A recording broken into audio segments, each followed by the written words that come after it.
ka-super! Good evening! Nandito ako sa likod ng bahay namin. Mang-harvest kasi ako ng kalamansi sa tanim ko. Marami siyang bunga. Kasi imamarinate ko sa baboy at saka sa chicken wings na i-barbecue namin bukas sa mga bisita ng alaga ko. May party siya dito sa bahay. Pasensya na kayo guys, sana nakikita yung sinampay namin kasi nasa loob na ng likod ng bahay namin kasi nag-ambon-ambon kanina. Tapos nakikita yung washing machine namin. Ayan, dryer ito. Kasi itong washing machine sa baba. Ayan. O sige na, mag-plaster na ako para gugupitin ko ang lalagyan ko at may dala akong gunting para gupitin ko yung bunga ng kalamansi. Dali lang po. Marami siyang bunga. Ayan, nakikita yung bunga.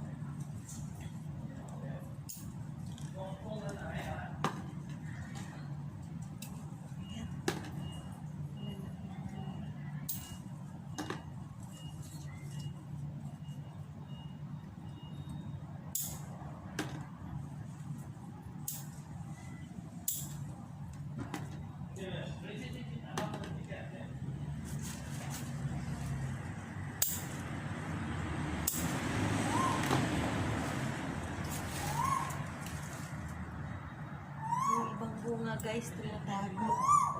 Nakatangkot sila.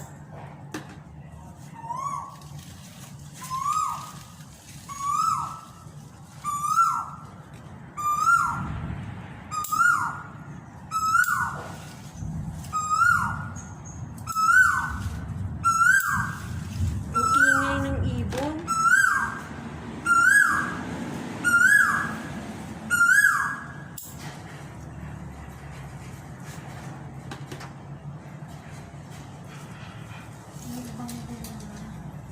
Yung ibang bunga, bata pa.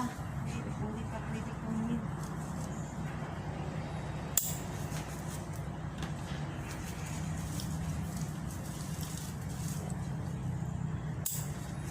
So, tatlo.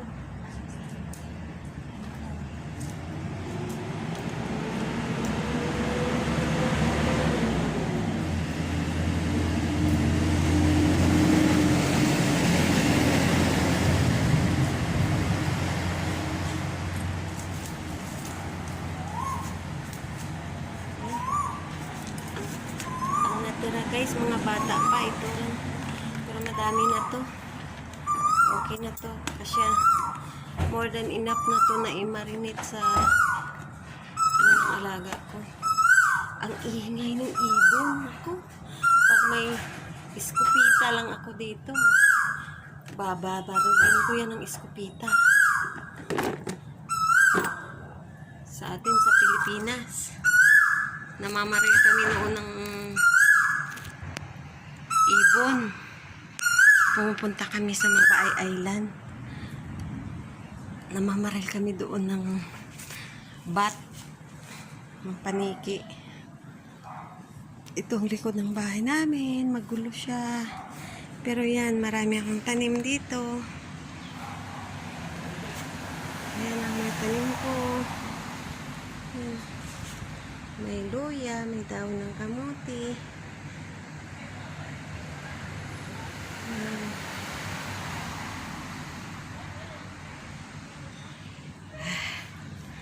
Pinawisan ako. Sarap. Ayan.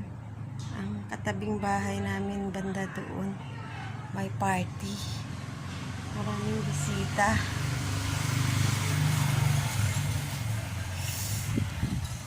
Dito guys, yung ibang residents ng Singapore, hindi naman sila law abiding. Kasi nga, di ba, bawal pa sanang party. Ayan. Bahala sila pag nahinuli sila. Pero bukas dito sa amin, 8 daw yung bisita ng alaga ko. Kaya sobra din yun sa limit. Kasi 4 na nga kami dito sa bahay. Tapos 8 pa yung bisita niya. Yun, iwan ko. Basta kami nagsiserve lang. Magba-barbecue lang kami. Bahala sila. Sige guys, pasok na tayo dahil uulan na. Ayan ang nakuha ko mga kalamansi. Sige po. Please subscribe my channel. Thank you.